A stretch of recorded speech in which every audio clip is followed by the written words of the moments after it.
Hello friends, welcome back to our video lecture. Friends, हमने पिछले lecture में exercise number 3.3 के एग्जाम्पल सॉल्व किए थे। आज हम कुछ सम स्पेशल पैरेललोग्राम से उनके बारे में बात करने वाले हैं। उनमें है पहले रोम्बस, फिर रेक्टेंगल एंड स्क्वायर। तो अब हम स्टार्ट करते हैं रोम्बस से। तो रोम्बस में है the sides of rhombus are all of same length. यहाँ पे जो भी साइड है वो सेम लेंथ की होगी। यहाँ पे देखो, ये यहाँ पे 4 साइड है। 4 साइड जो है वो 4, ये सारे जो साइड्स है उनकी जो लेंथ है वो सेम होगी। फिर है since of opposite sides of rhombus have the same length, it is also parallelogram. Friends, यहाँ पे जो ये 4 साइड्स है उनकी लेंथ सेम है, यानी उनकी अपोजिट साइड्स जो है उनकी लेंथ भी इक्वल होगी। हमने पैरेललोग्राम में क्या पढ़ा था कि अपोजिट साइड सेम हो तो उनको हम पैरेललोग्राम बोलते हैं। अब यहाँ पे ये जो 4 साइड है ये सारे साइड की लेंथ जो है वो सेम है, यानी ये जो है रोम्बस वो पैरेललोग्राम भी यहाँ पे होता है। इसलिए यहाँ पे लिखा है so a rhombus has all the properties of a parallelogram. यहाँ पे जो रोम्बस है वो पैरेललोग्राम की सारी प्रॉपर्टी, वो यहाँ पे जो पैरेललोग्राम की प्रॉपर्टीज है वो सभी प्रॉपर्टी वो रोम्बस में आती है। And also that of a kite, and ये जो है वो काइट भी है। काइट क्यों है? तो हमने पढ़ा था कि ये काइट में क्या पढ़ा था कि उनकी जो एडजेसेंट साइड है वो इक्वल होनी चाहिए, उनकी लेंथ इक्वल होनी चाहिए। तो यहाँ पे एडजेसेंट साइड कौन कौन सी है? तो ये दोनों एडजेसेंट साइड है तो उनकी लेंथ भी सेम है, और ये दोनों एडजेसेंट साइड है तो उनकी लेंथ भी सेम है। यानी हम ये जो रोम्बस है उनको हम काइट भी बोल सकते हैं। फिर यहाँ पे है the diagonals of a rhombus are perpendicular bisect of one another.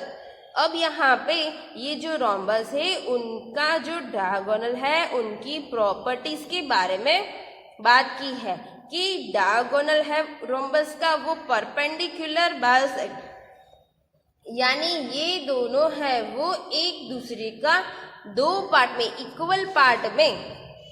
Equal part बनाते हैं। इसलिए यहाँ पे लिखा है perpendicular bisector of one another, यानी कि ये जो डायगोनल है वो ये डायगोनल का 2 इक्वल पार्ट बनाता है, यानी ये दोनों की लेंथ है वो सेम होगी। और यहाँ पे ये डायगोनल है उनका 2 पार्ट ये डायगोनल करता है, इसलिए इनकी जो लेंथ है वो भी सेम होगी। फिर हम बात करते हैं रेक्टेंगल की। तो रेक्टेंगल में है a rectangle is a parallelogram with equal angle. Rectangle है वो पैरेललोग्राम तो है ही, पर इनका जो एंगल है वो सेम है। पैरेललोग्राम में हमें जो इनका एंगल था वो सारे जो 4 एंगल है वो सारे एंगल सेम नहीं थे, पर यहाँ पे रेक्टेंगल में ये जो चारों एंगल है वो सेम होंगे। तो वो कितने के होंगे? तो let a measure of each angle be x. यहाँ पे हमने एक्स सपोज किया है, सारा जो चारों एंगल है वो एक्स है। तो हम क्या लिख सकते हैं? तो x plus x plus x plus x यानी 4x। 4x इक्वल्स टू, आपको पता है तो रेक्टेंगल के सारे जो एंगल है उनका सम हम करते हैं तो वो 360 होता है। तो यहाँ पे लिखा है 4x इक्वल्स टू 360, तो x इक्वल्स टू 360 अपॉन 4, तो x मिलेगा हमें 19 डिग्री। तो यहाँ पे thus each angle of rectangle is a right angle. तो हमें यहाँ पे कौन सा एंगल मिला? सारे एंगल जो है वो राइट एंगल मिले। राइट एंगल यानी 90 डिग्री के एंगल मिले। फिर यहाँ पे लिखा है being a parallelogram, the rectangle has opposite side of equal length and its diagonals bisect each other. यानी पैरेलेलोग्राम और यहाँ पे रेक्टेंगल, ये दोनों में अपोजिट साइड की लेंथ है वो इक्वल होती है। आपने पढ़ा था पैरेलेलोग्राम में अपोजिट साइड की लेंथ इक्वल है। तो यहाँ पे हमने देखा कि रेक्टेंगल में भी अपोजिट साइड, ये जो साइड है उनके अपोजिट साइड यानी ये वाली साइड, ये दोनों की लेंथ इक्वल होगी, और ये साइड है उनकी अपोजिट साइड यानी ये वाली साइड, तो इन दोनों की लेंथ सेम होगी। यानी पैरेलेलोग्राम है वो रेक्टेंगल भी हम कह सकते हैं। पर रेक्टेंगल को हम पैरेलेलोग्राम बोल सकते हैं, पर यहाँ पे पैरेलेलोग्राम को हम रेक्टेंगल नहीं बोल सकते, बिकॉज यहाँ पे पैरेलेलोग्राम में एंगल राइट एंगल हो वो जरूरी नहीं है, पर यहाँ पे रेक्टेंगल में सारे एंगल राइट एंगल ही होगा। फिर यहाँ पे इधर diagonal of a rectangle are of equal length, पर बाइसेक्ट नहीं होगा। यहाँ पे रेक्टेंगल का जो डायगोनल है, ये दोनों डायगोनल्स की लेंथ जो है वो इक्वल होगी।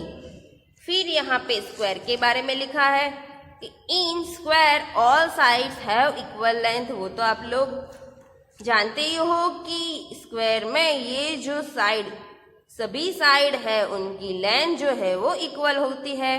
फिर है the square like the rectangle has diagonal of equal length. हमने पढ़ा कि रेक्टेंगल में डायगोनल्स जो है दो, वो दोनों इक्वल लेंथ के होते हैं। तो यहाँ पे स्क्वायर में भी वही प्रॉपर्टी यूज होती है कि इनका दोनों जो डायगोनल है वो इक्वल लेंथ का होता है।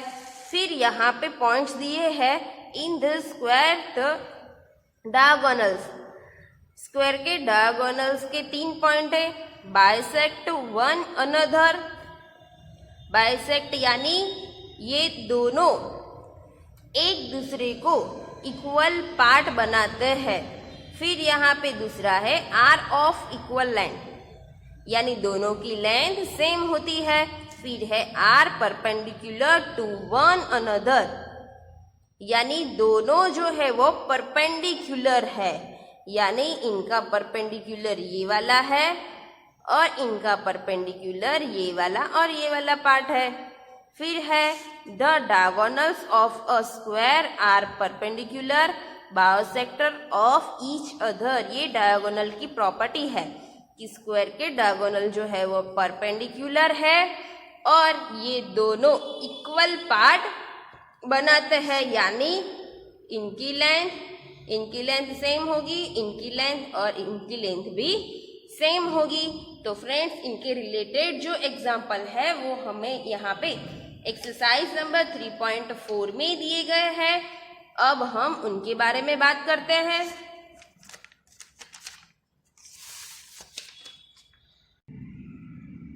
यहाँ पे आपकी बुक में फर्स्ट क्वेश्चन है स्टेट वेदर ट्रू और फॉल्स। ये सारे जो है वो ट्रू है कि फॉल्स, ये हमें बताना है। तो यहाँ पे पहला है all rectangles are equal, all rectangles are square, all rectangles are square, यानी ये कोई भी रेक्टेंगल हो तो हम स्क्वायर बोल सकते हैं। तो नहीं, सारे रेक्टेंगल को हम स्क्वायर नहीं बोल सकते। जो भी रेक्टेंगल में चारों साइड की लेंथ सेम होगी उनको ही हम स्क्वायर बोल सकते हैं, वरना उनको स्क्वायर हम नहीं बोल सकते, इसलिए हम यहाँ पे फॉल्स लिखेंगे। फिर यहाँ पे है ऑल रेम्बोसिस आर पैरेलेलोग्राम। रेम्बोसिस में हमने क्या पढ़ा कि चारों जो साइड है उनकी लेंथ सेम है। तो पैरेलेलोग्राम में क्या होता है, चारों जो साइड है उनकी लेंथ सेम नहीं होती है, यानी अपोजिट साइड जो होती है वो पैरेलल होती है। पर रोम्बस में भी अपोजिट साइड पैरेलल होती है, इसलिए यहाँ पे ट्रू आएगा। फिर है all squares are rhombuses and all rectangles सभी जो स्क्वायर है वो रोम्बसिस भी है और रेक्टेंगल भी है। तो यह स्क्वायर में क्या होता है, स्क्वायर में जो अपोजिट साइड है उनकी लेंथ तो सेम होती ही है, इसलिए हम इनको रोम्बस बोल सकते हैं। एंड रेक्टेंगल में क्या होता है, तो अपोजिट साइड की लेंथ जो है वो सेम होती है, तो स्क्वायर में भी अपोजिट साइड की लेंथ सेम होती है, इसलिए यहाँ पे ट्रू आएगा। फिर all squares are not parallelogram, सभी जो स्क्वायर है वो पैरेललोग्राम नहीं है। पैरेललोग्राम यानी उनकी अपोजिट जो साइड्स है उनकी लेंथ सेम होनी चाहिए, तो सभी स्क्वायर में अपोजिट साइड की लेंथ सेम होती ही है, तभी तो हम स्क्वायर बोलते हैं। स्क्वायर में तो ये जो चारों साइड है उनकी लेंथ सेम होगी, तो यहाँ पे क्या आएगा, फॉल्स आएगा।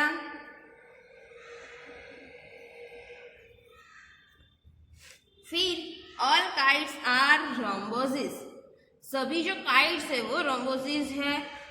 काइट्स में हमने क्या पढ़ा था कि उनकी एडजेसेंट साइड जो होती है वो सेम लेंथ की होती है, पर यहाँ पे रोम्बस में हमने क्या पढ़ा कि जो चारों साइड है उनकी लेंथ सेम होगी, तो यहाँ पे क्या आएगा, फॉल्स आएगा। बिकॉज हम सभी काइट्स में जो चारों साइड से उनकी लेंथ सेम होगी ही वो नहीं बोल सकते हैं। फिर यहाँ है ऑल रोम्बोसिस आर काइट्स, सभी रोम्बोसिस जो होते हैं वो काइट्स होते हैं, तो यस।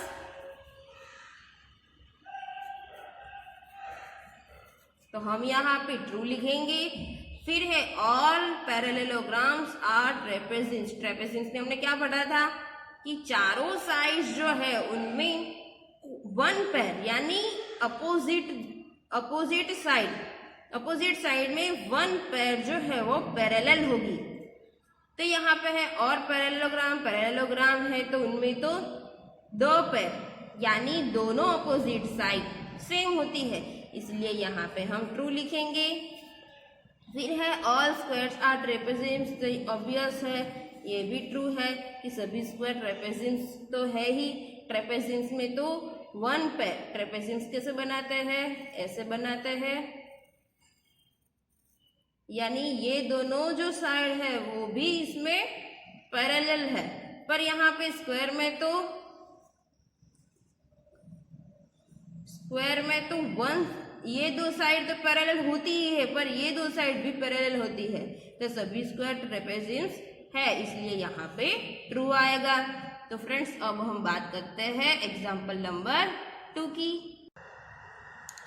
देखो अब यहाँ पे एग्जाम्पल नंबर 2 है, उनका क्वेश्चन लिखा है identify all the quadrilaterals that have.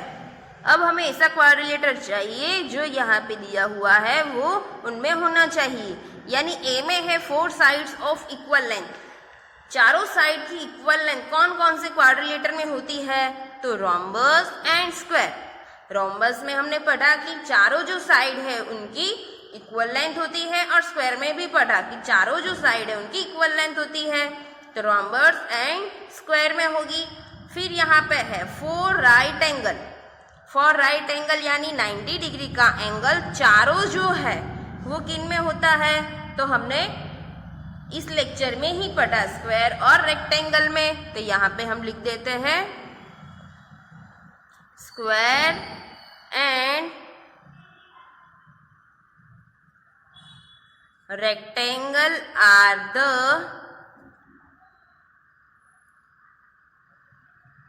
quadrilaterals that have 4 right angle। फिर है एक्सरसाइज नंबर 3, उनमें है explain how a square is. यहाँ पे जो दिया है वो स्क्वायर हम क्यों बोल सकते हैं,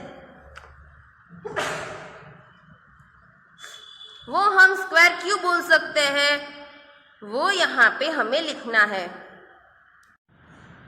अब एग्जाम्पल नंबर 3 इसमें है explain how a square is. यहाँ पे जो हमें दिया है वो उनको हम स्क्वायर क्यों बोल सकते हैं? कौन सी प्रॉपर्टी स्क्वायर की यहाँ पे सेटिस्फाई होती है कि हम उनको स्क्वायर बोल सकते हैं? वो यहाँ पे हमको लिखना है। तो पहला है क्वाड्रिलेटरल। स्क्वायर क्वाड्रिलेटर क्यों है? बिकॉज स्क्वायर में 4 साइड है और जो 4 साइड वाली जो फिगर होती है उनको हम क्वाड्रिलेटरल बोलते हैं। तो यहाँ पे लिखी since it has 4 side, so square is a quadrilateral.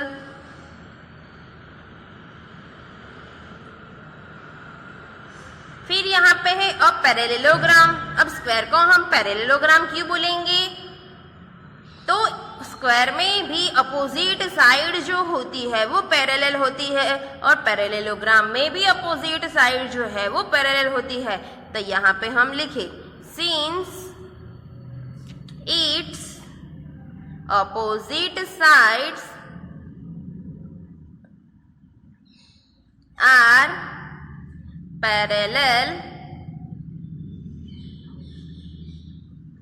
To each other,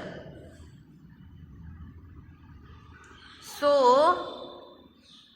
square is a parallelogram.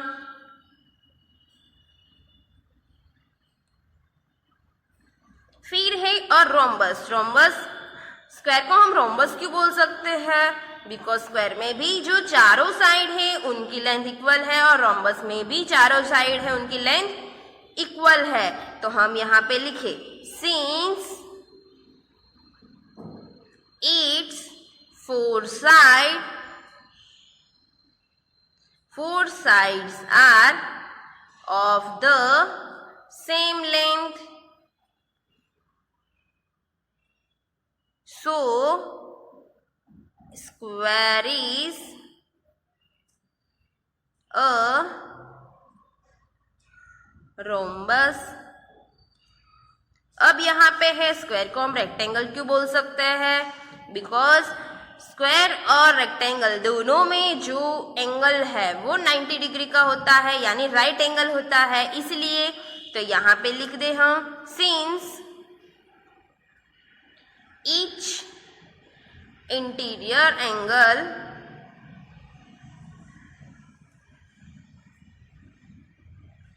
measure 90 degree, so square is a rectangle. फिर हम बात करते हैं एग्जाम्पल नंबर 4 के बारे में। अब देखो यहाँ पे क्वेश्चन नंबर 4 है, name the quadrilaterals Vosges diagonal. यहाँ पे जो भी डायगोनल्स दिए हैं वो कौन से क्वाड्रिलेटर हैं उनके नाम यहाँ पे हमें लिखने हैं। तो पहला है बाइसेक्ट ईच अदर। तो बाइसेक्ट यानी 2 पार्ट में डिवाइड कौन कौन से क्वाड्रिलेटर करते हैं उनके नाम लिखने हैं। तो क्या आएगा इनमें? फर्स्ट पैरेललोग्राम,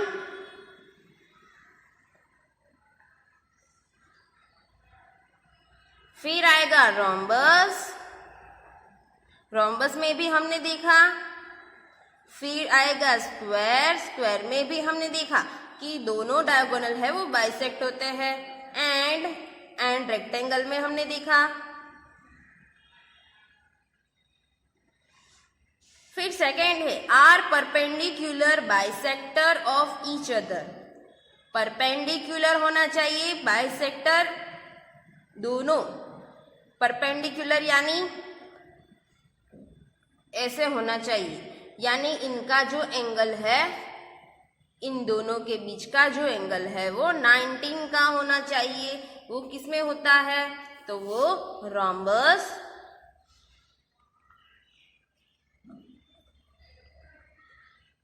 एंड स्क्वायर में होता है। फिर है आर इक्वल। कौन कौन से क्वाड्रिलेटर में डायगोनल इक्वल है? तो रेक्टेंगल एंड स्क्वायर में। फिर यहाँ पे है एक्सप्लेन वाई और rectangle is a convex quadrilateral. Convex यानी उनके जो भी डायगोनल्स है वो इंटीरियर पार्ट में होने चाहिए। तो आप रेक्टेंगल ड्रॉ करके उनके डायगोनल्स ड्रॉ करेंगे तो वो कहाँ पे मिलेगा? तो रेक्टेंगल के इंटीरियर पार्ट में। देखो हम यहाँ पे रेक्टेंगल ड्रॉ करते हैं, फिर इनके डायगोनल 2 आएंगे, यहाँ से यहाँ और यहाँ से यहाँ। ये दोनों जो डायगोनल्स है वो हमें यहाँ पे कहाँ पे मिलते हैं? रेक्टेंगल के इंटीरियर पार्ट में, इसलिए हम इनको कॉन्वेक्स क्वाड्रिलेटर बोल सकते हैं। तो हम यहाँ पे लिख दे इन a rectangle there are 2 diagonals both lying in the interior of the rectangle. Hence rectangle is a convex quadrilateral. हमने क्या लिखा कि ये दोनों जो डायगोनल्स है वो लाई इंटीरियर पार्ट में करते हैं, इसलिए हम इनको कॉन्वेक्स क्वाड्रिलेटर बोलेंगे। फिर यहाँ पे हमें क्वेश्चन नंबर 6 है, उनका क्वेश्चन दिया। तो देखो ABC is a right angled triangle. ABC ये राइट एंगल ट्राइंगल है। फिर है O is the mid point of side opposite to the right angle. फिर O जो है वो मिड पॉइंट है। फिर है explain why O is equidistance from A, B and C। यहाँ पे हमें क्या पूछा है कि O जो है O से A का डिस्टेंस, O से B का डिस्टेंस एंड O से C का डिस्टेंस इक्वल क्यों है, वो यहाँ पे हमें एक्सप्लेन करना है। तो फ्रेंड्स आप लोगों ने यहाँ पे क्वेश्चन देख लिया कि O से A का डिस्टेंस, O से B का डिस्टेंस और O के C का डिस्टेंस वो सेम क्यों है, वो यहाँ पे हमें एक्सप्लेन करना है। तो यहाँ पे हमें पहले तो ट्राइंगल, हमें तो यहाँ पे ये जो ट्राइंगल है उनके बारे में बात करनी है, पर यहाँ पे जो डॉटेड लाइन जो दी हुई है वो हम हेल्प, यहाँ पे लिखा है the dotted line are drawn additionally to help you. हमारे हेल्प के लिए यहाँ पे डॉटेड लाइन दी हुई है। तो हम यहाँ पे आंसर लिखे तो आंसर क्या आएगा? तो draw line AB, draw lines AD and DC such that AD parallel BC and AB parallel DC। यहाँ पे देखो AD जो है वो पैरेलल BC का होता है एंड AB जो है वो पैरेलल DC का होता है, इसलिए ये दोनों की लेंथ कैसी होगी? सेम होगी। तो यहाँ पे हम लिख दे AD equals to BC and AB equals to DC।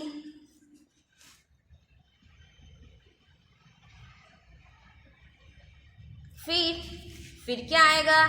तो फिर ABCD is rectangle,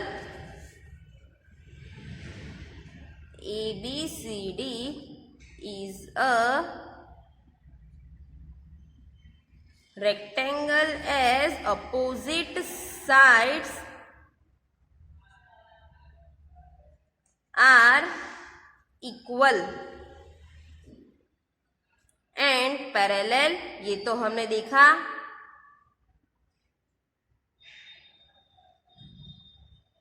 to each other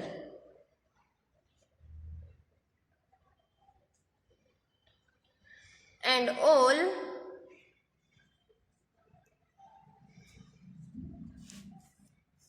and all the interior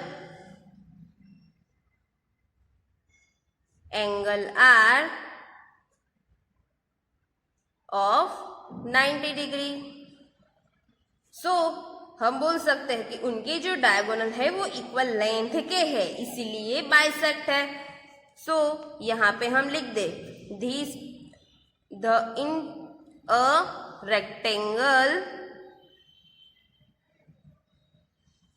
diagonals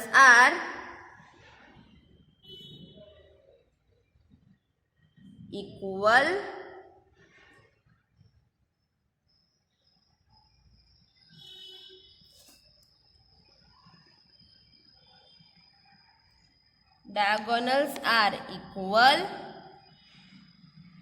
length and also